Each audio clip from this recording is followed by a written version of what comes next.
يا مساء الخير الحلوين، بونسوار. اليوم بسوي كيكة الورد شبه كيكة الحليب بالزعفران. نتبع المقادير على العلبة.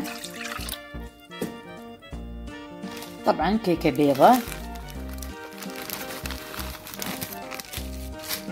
زيادة عليهم قفشتين كبار طحين، ونخلط عليه نص قلاص من شراب الورد. عقب الخلط هم ناخذ خلطة صغيرة،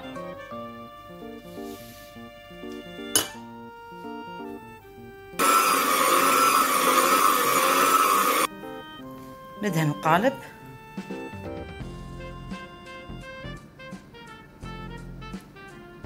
ساعة بالفرن وعلى درجة حرارة 150 درجة، وعلى النار لتر من الحليب سائل وعلبة كرنيشن، 3/4 من حليب المكثف المحلى. نخلطهم خفيف،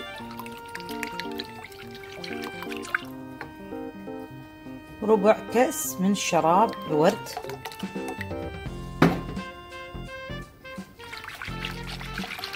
هذا الشراب حق الكيك. راح ابلش اسوي كريمه. استوت الكيك عندي، راح اطلعها برا. نص قلاص حليب سائل، عليه قفشه كبيره ماي ورد، وعلبتين او كيسين من دريم ويب. قربت الكيكه، احب اشربها بشراب الورد.